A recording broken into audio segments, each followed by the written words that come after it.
नमस्कार, सुदर्शन न्यूज में आपका स्वागत है। मैं हूं मुकेश कुमार और आप देख रहे हैं जवाब तो चाहिए। जवाब तो चाहिए में आज हम बात करेंगे एक पिता की जिसने अपनी बेटी की अस्मत बचाने के लिए खूंखार दरिंदे जिहादी परवेज का वध कर दिया। वह दरिंदा परवेज ना केवल उसके घर में जबरन घुस आया था बल्कि उसकी बेटी के कमरे में भी पहुंच गया था जहां वह अकेली सोई हुई थी। परवेज चुपके से उसके कमरे में घुसा और अंदर से दरवाजा बंद कर लिया। फिर अपने नापाक मंसूबों को अंजाम देने में वह जुट गया। बेटी की नींद खुली, उसने विरोध किया, शोर मचाया तो पिता दौड़े चले आए और फिर जो हुआ वो सबके सामने है। हाथ में कलावा और नाम बदलकर बेटी को प्रेम के जाल में फंसाने वाला राक्षस परवेज जब पकड़ा गया तो उसने पहले बेटी और फिर पिता पर हमला कर दिया और फिर हाथापाई के बीच अपनी बेटी की अस्मत बचाने के लिए पिता ने परवेज का वध कर दिया। इसके पहले कि वो उसकी बेटी की अस्मत लूटता, इसके पहले कि श्रद्धा की तरह वह उसकी बेटी के टुकड़े टुकड़े करता और इससे पहले कि साक्षी की तरह वह उसकी बेटी को चाकुओं से गौंद डालता, उसके पिता ने उसे बचा लिया और परवेज का वध कर दिया। हालांकि पुलिस के आने तक परवेज जिंदा था और उसकी मौत अस्पताल में हुई, लेकिन सवाल परवेज की मौत का नहीं बल्कि मोहम्मद परवेज का मोहन बनकर हिंदू बेटी को प्रेम जाल में फंसाने का है। सवाल परवेज की हिम्मत और दुस्साहस का है जो खुलेआम परिवार की मौजूदगी में किसी लड़की के घर में जबरन घुस जाता है, उसके साथ जबरदस्ती करने की कोशिश करता है और जब अपनी बेटी को बचाने के लिए पिता उस परवेज का गिरेबान पकड़ता है, उसकी आंखें नोचने की कोशिश करता है तो वह उस पर हमलावर हो जाता है और जब पिता परवेज का वध कर देता है तो उस पिता को ही दोषी बताया जाने लगता है। पूरा सिस्टम उस पिता को दोषी बनाने के लिए खड़ा हो जाता है। अपना और अपने परिवार की रक्षा, उसकी इज्जत को बचाना क्या अपराध है?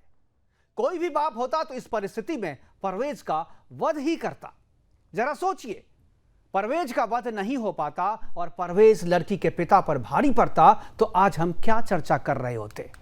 बाहर से देखने में मामूली और साधारण से दिखने वाली यह घटना दरअसल एक गंभीर और समाज की आंखें खोलने वाली घटना है। ऐसी परिस्थिति यदि आपके सामने आ जाए तो आप क्या करेंगे? इसके लिए आज से ही आपको तैयार होना होगा।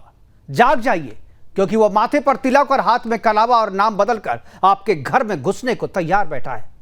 आज अपने प्रोग्राम में हम चर्चा करेंगे कि अपनी बेटी को बचाने के लिए परवेज का वध करने वाले पिता को सजा मिले या सम्मान, ये तय करना है हमें। क्या लव जिहाद की बढ़ती घटनाओं को रोकने के लिए इस पिता से समाज को सीखने की जरूरत है? क्या कानून की गिरफ्त में आए पिता की मदद के लिए समाज को भी आगे आना चाहिए? सरकार और समाज को उस पिता की लड़ाई के साथ मिलकर साथ देना चाहिए। क्या सरकार के साथ समाज को भी खड़ा होना चाहिए? करेंगे हम चर्चा के लिए हमारे साथ कुछ मेहमान हैं, उनसे आपका परिचय करवाएंगे, लेकिन एक छोटी सी रिपोर्ट हम तैयार किए हैं इस पूरे मसले पर। इस रिपोर्ट में हमने उन माँ और उस बेटी की बात भी रखी है। एक बार पहले उस रिपोर्ट को देखते हैं, उसके बाद चर्चा की शुरुआत करेंगे और मेहमानों से परिचय करवाएंगे।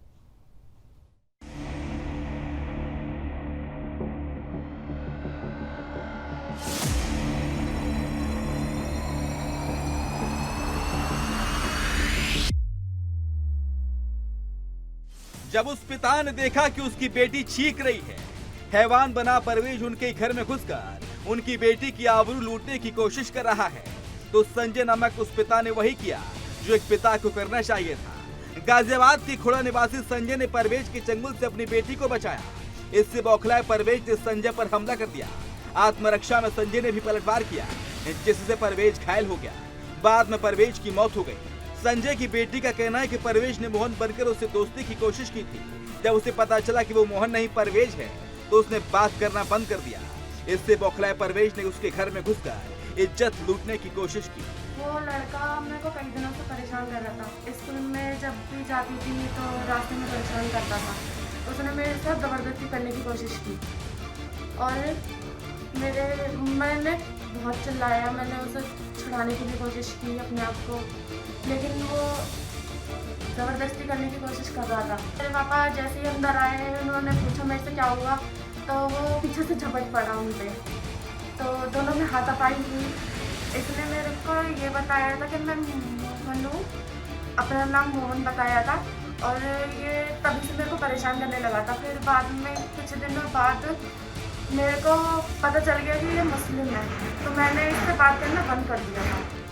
वहीं पीड़िता की मां ने उत्तर प्रदेश के मुख्यमंत्री योगी आदित्यनाथ से न्याय की मांग की है। लड़की के साथ व्यवहार गलत करने की कोशिश कर रहा था, लेकिन मेरी लड़की ने गेट खोला, एकदम मुंह घबरा गई, उसे पता ही नहीं क्या बोल रहा है क्या नहीं बोल रहा है। और मैं योगी जी से ये कहना चाहती हूँ, बताओ मेरी बेटी की इज्जत की हो, मेरे पति की जेल में हमारी वो मदद करे। अब संजय इसलिए जेल में है क्योंकि उन्होंने अपनी बेटी की इज्जत को लुटने नहीं दिया। अब संजय इसलिए जेल में है क्योंकि उनके हाथों आत्मरक्षा में उनकी बेटी की इज्जत लूटने वाले का वध हो गया। अब संजय तो जेल में है, लेकिन उनका परिवार न्याय के लिए दर दर भटक रहा है। सामाजिक तौर पर सवाल ये, क्या संजय सच में सजा के अधिकारी हैं या अपनी बेटी की रक्षा के लिए संजय को सम्मानित किया जाना चाहिए और सामाजिक संगठनों को संजय के साथ खड़ा होना चाहिए।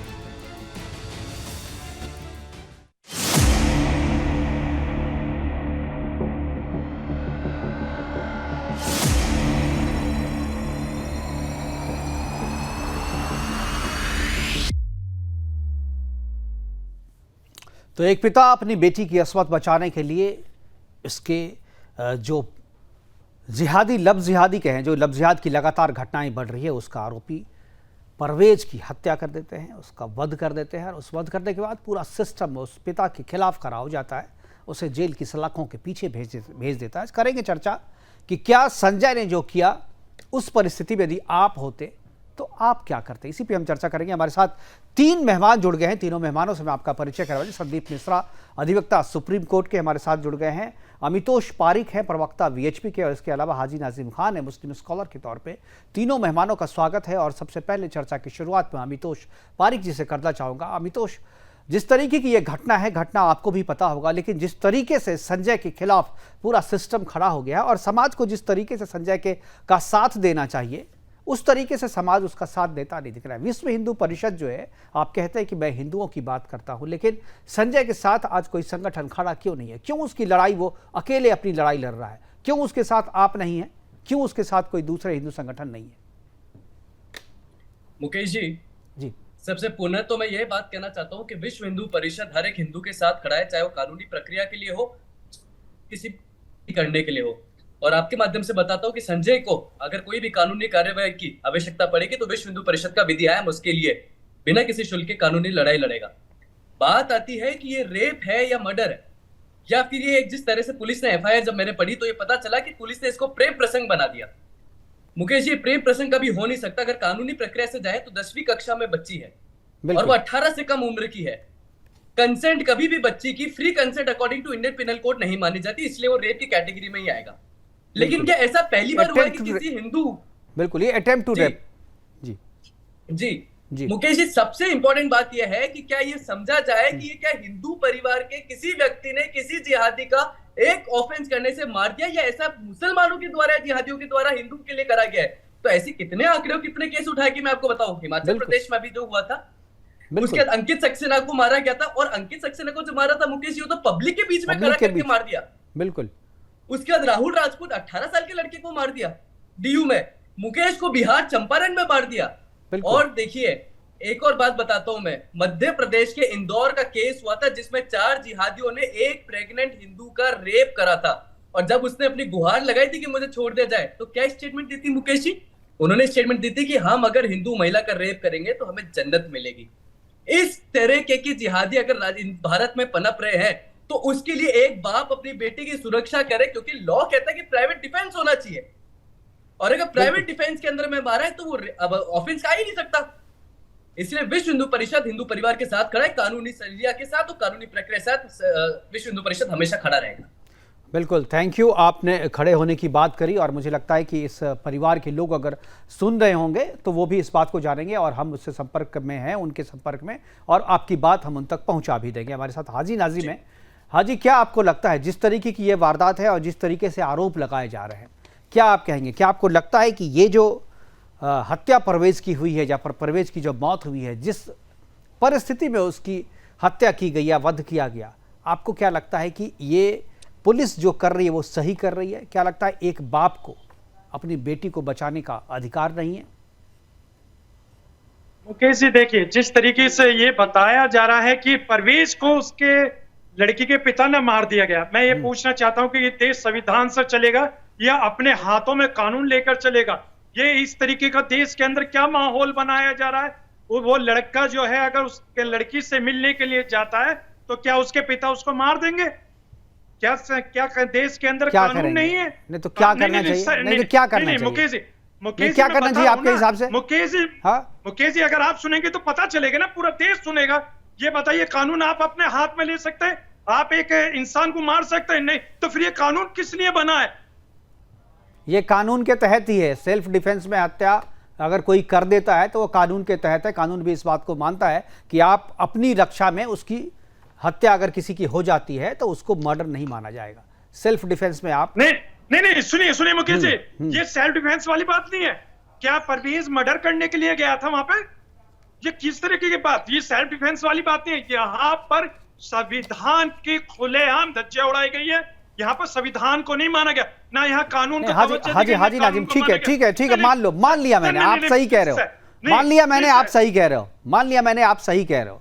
मुझे एक चीज बताओ, ये परिस्थिति अगर उस संजय की जगह, उस पिता की जगह आप होते, आपकी बेटी के साथ इस तरीके से होता, आपकी बेटी का कोई बॉयफ्रेंड जो नाम बदल करके, वो अब है दूसरे धर्म का, लेकिन आपके धर्म का बता करके वो आपके घर में घुस आता, जबरन घुस आता, आपको बताए बिना घुस आता, आपकी बेटी को बताए बिना घुस आता, आपकी बेटी के कमरे में घुस आता और उसके साथ वो सब करने की कोशिश करता जो किसी भी तरीके से मान्य नहीं है, ना समाज में ना परिवार में। और तब अगर आप वहां पर होते तो आप क्या करते? क्या किताब लेकर के आते, संविधान आईपीसी पलट करके देखते क्या करना चाहिए, या जो संजय ने किया वो करते आप?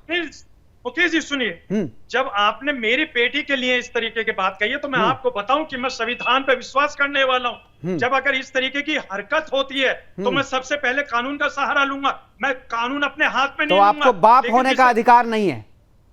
नहीं, आपको बाप होने का अधिकार नहीं है। इस तरीके से नहीं। अगर आपकी बेटी का आपके सामने इस तरीके से कोई हमला करे, आप संविधान का किताब पलट रहे हैं, तो आपको बाप होने का भी अधिकार नहीं है। बिल्कुल नहीं है आपको, बिल्कुल भी नहीं है, बिल्कुल भी नहीं है। शर्म आनी चाहिए आपको, शर्म आनी चाहिए आपको, संविधान को, शर्म आनी चाहिए आपको। मानने वाले वो भी संविधान ही कहता है, सेल्फ डिफेंस में, अपने परिवार और अपनी रक्षा में अगर आप किसी की हत्या करते हैं, किसी पे अगर आप मारने के लिए आता है, किस तरीके की बात कर रहे हैं? अगर मैं अपनी बेटी के बारे में, अगर चलिए ठीक है, संविधान की बात बताने के लिए यहाँ दो एक्सपर्ट बैठे हुए हैं, दो एक्सपर्ट बैठे हुए हैं संविधान की बात बताने के लिए। जरा उन्हीं से पूछ लेते हैं। ज्ञानी ज्यादा मत बनिए, दो एक्सपर्ट बैठे हुए यहाँ पे। संदीप मिश्रा हमारे साथ है, वरिष्ठ अधिवक्ता है सुप्रीम कोर्ट के, वो बताएंगे क्या करना चाहिए। संदीप जी, अभी बात आपने सुनी, ये परिस्थिति अगर हो जाए, अब वो भी उसी बात को कहेंगे सर जो मैं कह रहा हूं, कानून अपने हाथ में नहीं ले सकता कोई भी। ठीक है, सुन तो लीजिए जरा संदीप जी। अगर ऐसी परिस्थिति में, जो परिस्थिति संजय के साथ थी और संजय जी ने जो किया, क्या आपको लगता है कि वो कानून सम्मत है? नाजिम साहब सुनिए जी, जिस तरह के आप संविधान और कानून की बात कर रहे हैं ना, उसी के लिए मैकाले ने आईपीसी बनाई थी।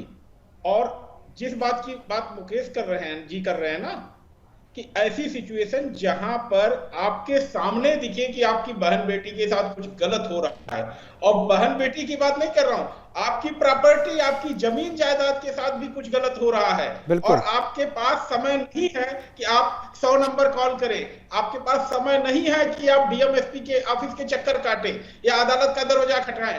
आपको कानून हाथ में लेने की परमिशन यह देश की आईपीसी देती है, या देश का संविधान देता है, या देश का कानून देता है। लेकिन एक रिस्ट्रिक्शन वहां पे लगा हुआ है कि उतना ही आप उपयोग करेंगे जितना कि अगले ने किया है, उससे ज्यादा नहीं। अर्थात अगर किसी ने आपको थप्पड़ मारा है तो उसे आप गोली नहीं मारेंगे, सीधी सी बात है, इतनी सी रिस्ट्रिक्शन लगाइए। लेकिन जहां कहीं ऐसी सिचुएशन आती है जहां हम पुलिस का अगर इंतजार, अगर किसी बेटी के साथ बलात्कार हो रहा है तो क्या हम 100 नंबर का फोन करेंगे, इंतजार करेंगे कि उसको जहन्नुम पहुंचाएंगे? आप मुझे बताइए, जब मुझे कानून इस बात का प्रोटेक्शन देता है। मुकेश जी, एक बात मैं यहाँ पे कहूं, देखिए जिस घटना की बात आप कर रहे हैं, इसमें एक अच्छे डिफेंस लॉयर की आवश्यकता है। बिल्कुल, अगर एक अच्छा डिफेंस लॉयर होगा तभी इसमें दूध का दूध पानी का पानी होगा। और सत्य सामने आएगा और हमें आपको इस मामले संदीप सर एक मिनट सर मैं आऊंगा। हाजी साहब मैं आ जाऊंगा आपके पास, आ जाऊंगा आपके पास सर। इन्होंने नहीं कोर्ट करूंगा सर, इन्होंने सुप्रीम कोर्ट के अधिवक्ता है सर। जब बात करें तो मेरा भी हक है ना सर जी बात करने का। इनके सवाल तो बात तो इनकी पूरी सुन लीजिए। आपने कहा कि सेल्फ डिफेंस की सेल्फ डिफेंस की आपने कहा कि पूरी परमिशन है। ये बताइए कि अगर कोई मेरे घर में आ रहा है तो मैं उसके पहले अपना हथियार। आजम साहब सुनिए, सारा डिबेट में ही आज ही फैसला नहीं हो जाएगा। एक दिन में आप फैसला नहीं कर लेंगे। जो बात पहले आपने रिपीट करी थी, सारे साक्ष्य रिकॉर्ड पे नहीं आएंगे, जब तक ट्रायल पे सारे साक्ष्य रिकॉर्ड पे नहीं आएंगे तब तक सच्चाई नहीं आएगी। आज आप चाहें कि आज ही संविधान का उल्लंघन हो गया, आज ही कानून खतरे में पड़ गया। अरे भाई, उस अगर पापी को अपनी जगह पे पहुंचाया गया है तो कानून के सम्मत पहुंचाया गया है। और अगर साक्ष्य में कोई चीज ऐसी आती है जिसमें यह साबित होता है कि उसने कानून का उल्लंघन किया है तो कानून उसे सजा देगा जो है। आप इसमें इस तरह से संविधान को हर बात में ले आते हैं, यह न्याय संगत नहीं है। बोलिए हाजी, बोलिए क्या बोलना है। देखिए मुकेश जी, नहीं देखिए मुकेश जी, अब आप सुनिए। देखिए मेरा संविधान मुझे जो राइट देता है मैं उसको मानता हूँ।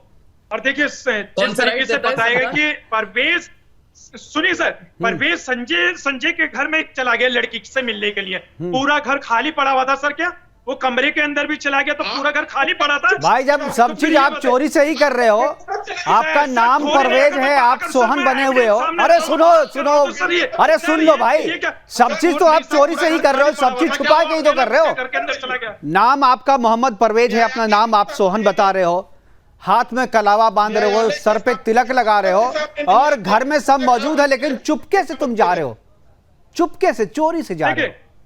मुकेश जी, मर्द होते तो सामने से आते ना। मुकेश जी वो घर कैसा था कि घर के अंदर भारी व्यक्ति आ जाता कि घर वालों को किसी को पता नहीं चल रहा। भाई साहब चोर उचक्के ऐसे ही होते हैं सर, ये चोर उचक्के ऐसे ही होते हैं, गलत है ना। चोर उचक्के ऐसे ही होते हैं, वो छुप के चले आते हैं, पता नहीं चलता। सर चोर उचक्के रात में आते हैं, कुछ दिन में भी आ जाते हैं, चोरी करने के लिए आते वो आप खुद जमात वाले दिन में भी चले आते हैं और उसका अंजाम यही होता है जो परवेज का हुआ। ये तथ्य सही नहीं है sir. I am not satisfied this your talk sir. ठीक है, आपके सेटिस्फाइड होने के लिए मैं चर्चा नहीं कर रहा हूं, आपको सेटिस्फाइड करने के लिए। जी अमितोष जी, सबसे पहले तो मैं इन लोगों से एक सवाल करना चाहता हूं कि जो यहाँ पर आके एक संविधान को जिस तरह से ठेले पे इन लोगों ने बेचना चालू कर दिया है कि संविधान में दिया है, संविधान में कहां दिया है इनको भी नहीं पता होगा। इनको ये भी नहीं पता होगा कि हाउस ट्रेसपास एक ऑफेंस है, जिस तरह से हमारे वरिष्ठ वकील साहब ने बताया। हाउस ट्रेसपास के अंदर में आप बिल्कुल आपको सब पता है, कोई भी व्यक्ति आप साक्षात भगवान है जो आपको सब पता है, परमिशन के क्या बगैर किस तरह की बात करते हैं, प्राइवेट डिफेंस में मार सकते हैं।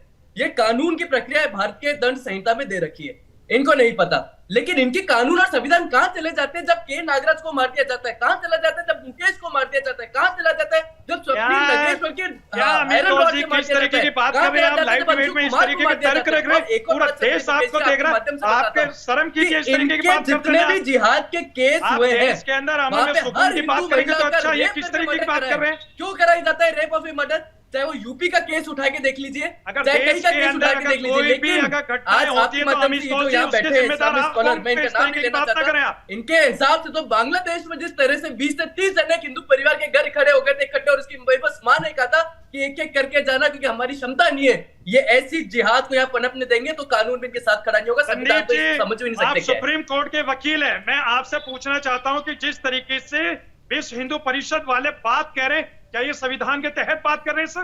क्या मेरा संविधान यही परमिशन देता है कि आप इस तरीके की बात? संविधान में कौन सा अनुच्छेद है? संविधान कहां से आता है? क्या बात कर रहे हैं? ये क्या बात? चलिए ठीक है, आपने संदीप जी से पूछा है, संदीप जी बता देंगे आपको। आपको संदीप जी की बात पे भरोसा है, संदीप जी बता दीजिए जरा। देखिए नाजिम साहब, अभी गूगल करिएगा आईपीसी सेक्शन 100, आईपीसी सेक्शन 100(03), इसको पढ़ लीजिएगा, फिर हमसे डिबेट करिएगा, फिर आपको जवाब मिल जाएगा। ठीक है, मतलब आपके हिसाब से जो पारीख जी कह रहे हैं, जो अमितोष पारीख कह रहे हैं, वो बिल्कुल सही है, संविधान सम्मत है, संविधान से बाहर नहीं है। हाजी साहब बोलिए, अभी भी आपको कोई शक है? देखिए मुकेश जी, मैं आपको पहले भी कह रहा हूं और अब देखिए मैं तो देखिए हाजी साहब, मैं एक चीज आपको बताता हूं। आपने कहा, जो मैंने बोला, जो सिचुएशन मैंने कहा, ये सिचुएशन यदि आपके साथ होता तो आप कानून हाथ में नहीं लेते। तो मुझे लगता है पता नहीं आप कैसे पिता हैं जो आप इस सिचुएशन में भी ये नहीं लेते। लेकिन मैं कहता हूं अगर आईपीसी नहीं भी होती, अगर कानून ऐसा नहीं भी होता, तो मैं फिर भी कानून हाथ में लेता और मैं कहता कि कानून बदल दो, क्योंकि जो कानून हमारा प्रोटेक्शन नहीं कर सकता वो कानून बदलो भाई। कानून इंसान के लिए बनता है, इंसान कानून के लिए नहीं है। अगर कोई गलत है, अगर चीजें संविधान में संशोधन होते रहते हैं, कानून भी बनते रहते हैं, तो कानून बना दो। अगर ऐसी परिस्थिति आए तो कानून बदल देना चाहिए। कानून नहीं है तो वैसे पहले से भी कानून है इसमें। अमितोष जी, एक चीज मैं जानना चाहूंगा, अभी तक संजय से कोई संपर्क नहीं साधा गया, क्या आप लोग विश्व हिंदू परिषद की यहाँ जो खोड़ा वाली जो यूनिट है, क्या आप लोग जाएंगे? और मैं सभी लोगों से अपील भी करता हूँ कि जितने भी हिंदू संगठन हैं वो सब संजय के साथ में आए और उनकी लड़ाई को अपनी लड़ाई समझ के लड़े, और ये जो घटना हुई है इसको एक आई ओपनर की तरह लें और सभी लोग इससे सीख लें कि यदि आपके साथ ऐसा होता है तो जैसा संजय ने किया वैसा ही आपको भी करना चाहिए। अमितोष जी। मुकेश जी, बिल्कुल अभी 4 और 5 को मेरा दिल्ली प्रवास है, और इसीलिए चाहे संगठन, बिल्कुल जैसे मैंने पूरे कहा था कि हर एक हिंदू के साथ खड़ा है, इसके जांच पड़ताल करी जाए, इसका ट्रायल प्रॉपर फेयर इन्वेस्टिगेशन हुआ जाए। और मैं प्रत्यक्ष आपके माध्यम से कह रहा हूं कि कोई खड़ा हो या ना हो, हर एक उस हिंदू के लिए मैं वहां पे पैरवी करूंगा जो 4 और 5 को मैं परिवार से मिलूंगा। और मैं वहां पे ये आपको आश्वस्त करता हूं कि वहां पे हमारी टीम, चाहे वहां के वकील, निःशुल्क जितना भी प्रयास करा जाएगा वो उनकी परिवार के लिए करा जाएगा। बिल्कुल जी। हाजी कुछ बोल रहे थे आप? हाँ, मैं ये कह रहा था जो अमितोष जी ने बोला, जरा मुझे थोड़ा बोल के बताएं, क्योंकि मैं सुन नहीं पा रहा था उनकी आवाज को। नहीं, वो आपसे नहीं बोले, वो कह रहे थे कि जिस तरीके से संजय के साथ हुआ, अगर कोई नहीं है तो वो निःशुल्क सेवा देंगे, चूंकि वो एडवोकेट भी हैं तो वो निःशुल्क सेवा देंगे और उनकी लड़ाई जो है वो खुद लड़ेंगे और विश्व हिंदू परिषद उनके साथ में रहेगा, क्योंकि वो मानता है कि संजय ने जो किया वो सही किया और उनकी जगह कोई भी होता तो वही करता जो संजय ने किया। अच्छा, देखिए मुकेश जी, जिस तरीके से संजय जी ने किया है वो मेरी नजर में बिल्कुल गलत है। उन्होंने कानून को अपने हाथ में लिया, इसका मतलब ये है कि वो कानून पे विश्वास नहीं रखते। सर, अगर हम मुस्लिम समाज के अगर इस तरीके की बात करते तो आप हमें क्या बताते? आतंकवादी संगठन से आप हमें जोड़ देते कि आतंकवादी थे, अभी तो आप जिहादी बोलते, फिर बाद में आप आतंकवादी भी बोलते। तो इस तरीके के जो कृत्य हैं संजय जी ने किया, उसके लिए हम बहुत ही स्पष्ट रूप में नहीं, मैं आपको आज गारंटी देता हूं, मैं आपको आज गारंटी देता हूं, मैं आपको गारंटी देता हूं, जो अगर आपके घर में कोई घुस करके आपकी बेटी के साथ इस तरीके से करने की कोशिश करे तो आप उसकी हत्या कर दें, मैं आपके साथ हूं आपकी लड़ाई लड़ने के लिए। मैं पूरे चैनल पे बोल रहा हूं, अगर आपकी जो संजय ने किया अगर वैसा आप करते हैं, मैं आपके साथ हूं, मैं आपके साथ हूं जी। मुकेश जी, मैं फिर भी यही कहूंगा कि मैं कानून अपने हाथ में नहीं लूंगा, क्योंकि मुझे अपने कानून पे पूरा विश्वास है। हम संविधान को मानने वाले सर, बस ये मान के चले, क्योंकि जो हमारा संविधान बताता है, जो कानून का दायरा, उसमें हम समाज वाले चलते हैं, और जो हमारे कानून की गाइडलाइन है उसी गाइडलाइन को पालन करना भारत के प्रत्येक नागरिक का अपना अधिकार है। लेकिन बार बार समझाने के बाद भी आप इस बात को समझ नहीं पा रहे हैं। सर नहीं, मैं क्यों समझू सर? मैं अपने हाथ से दूसरे का मर्डर क्यों करूं सर? मैं कानून को अपने हाथ में क्यों लूं? नहीं लूंगा सर इस तरीके का बात। आप बेशक, और यही शायद यही वजह है हाजी नाजिम साहब, ये आप नहीं बोल रहे, आपके अंदर का खून बोल रहा है। नहीं, ये आप नहीं बोल रहे, आपके अंदर का खून बोल रहा है, और शायद यही वजह है कि आपके पुरखों ने हिंदू धर्म छोड़ करके इस्लाम अपना लिया, क्योंकि जब आप अपने परिवार की रक्षा नहीं कर सकते, जब अपनी बहन बेटियों की रक्षा नहीं कर सकते, तो आपको इसी तरीके से रहना होगा। और यही वजह है कि आपको, आपने और आपके परिवार, आपके पूर्वजों ने तलवार के जोर पे अपना जो धर्म बदला होगा वो आपके इस स्टेटमेंट से बिल्कुल साफ लग रहा है। बिल्कुल सर, पारिक गलत बात है। नहीं, आप जो कह रहे हैं भाई, आपके घर के आपकी आंखों के सामने इस तरीके की घटना होती रहेगी, आप 100 डायल करेंगे, ये कानून भी आपको इसकी इजाजत नहीं देता है। आपको अपनी जितनी क्षमता है उस क्षमता से उसका विरोध करना चाहिए, उस घटना को होने से रोकने देना चाहिए। पारिक जी, हमारे पास समय की कमी है, आखिरी कमेंट की तरफ जाऊंगा। मुकेश जी, मैं 3 बातें करना चाहता हूँ कंक्लूडिव स्टेटमेंट के अंदर में। सबसे पहली बात तो एक ऐसे केस नादिम ने भी किया था, क्या था कि हिंदू महिलाओं को ढूंढो और रेप करो और मारो। उसके बाद मोहम्मद शफी ने 30 हिंदू महिलाओं का असॉल्ट किया था एक हिंदू बनकर। लेकिन इसके पीछे रीजन ये है कि कुरान में तकिया शब्द है, तो ये बताता है कि आप अपनी आइडेंटिटी छुपा के बना सकते हैं। और ये मैं इनसे पूछना चाहता हूं कि जिस तरह से उन्होंने बोला संविधान में कोई मर्डर की बात नहीं होती, संविधान सबके लिए बराबर है, सेल्फ डिफेंस में मारा गया है तो सेल्फ डिफेंस है, वो ऑफेंस नहीं है। बिल्कुल। संदीप जी, आखिरी कमेंट। मैं साफ साफ कह रहा हूं, अगर कहीं भी ऐसी स्थिति में आप फंसे हैं जहां आप 100 नंबर डायल नहीं कर सकते, कोई अपराध घटित हो रहा है जिसमें किसी की जान खतरे में है और संपत्ति खतरे है, दोनों ही स्थिति में आप एक सीमा तक कानून अपने हाथ में ले सकते हैं। इसका आईपीसी में परमिशन है और कानून आपकी रक्षा भी करेगा। जी धन्यवाद। हाँ जी साहब, मानेंगे इस कानून को आप या आप नहीं मानेंगे अभी भी? देखिए मुकेश जी, नहीं देखिए मुकेश जी, और जिस तरीके से अधिवक्ता साहब ये कह रहे हैं कि आपको सेल्फ डिफेंस में आप अपने इस तरीके के काम को अंजाम दे सकते हैं सेल्फ डिफेंस में, तो जब मेरा संविधान मुझे इस चीज की परमिशन दे रहा है और जब मुझे बता रहा है तो वो मानना पड़ेगा। लेकिन सर चलो कोई बात नहीं, दुनिया समझ रही है आप, अब शायद इसी वजह से इस तरह की घटनाएं आप का मुसलमान कानून अपने हाथ में नहीं लेगा सर। ठीक है, डर के आप कह रहे हो तो अच्छी बात है, लेकिन अगर समझ के कहते तो शायद ऐसा नहीं कहते। चलिए ठीक है, हमारे साथ जुड़ने के लिए हाजी नाजिम जी आपका, संदीप मिश्रा जी आपका और अमितोष पारिक जी आपका बहुत बहुत धन्यवाद। आप जुड़े और अपनी बातें हमारे साथ साझा की। और सबसे अच्छी बात है कि विश्व हिंदू परिषद ने कहा है कि उस बेटी के बाप के साथ विश्व हिंदू परिषद है और उसका केस जो है समाज भी लड़ेगा और विश्व हिंदू परिषद आगे बढ़ के अमितोष पारिक खुद जो है उसका केस लड़ेंगे, निःशुल्क लड़ेंगे, क्योंकि ये सिचुएशन अगर हमारे और आपके सामने भी आ जाए तो हम और आप भी वही करेंगे, हर एक पिता वही करेगा जो आज संजय ने किया। इसलिए संजय के साथ हमें भी खड़ा होना चाहिए, आपको भी खड़ा होना चाहिए और हर उस पिता को खड़ा होना चाहिए संजय के साथ।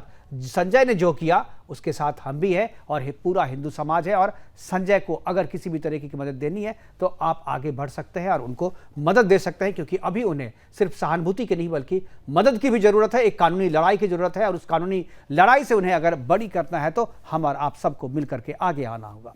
फिलहाल अभी के लिए इतना ही, दीजिए इजाजत, नमस्कार।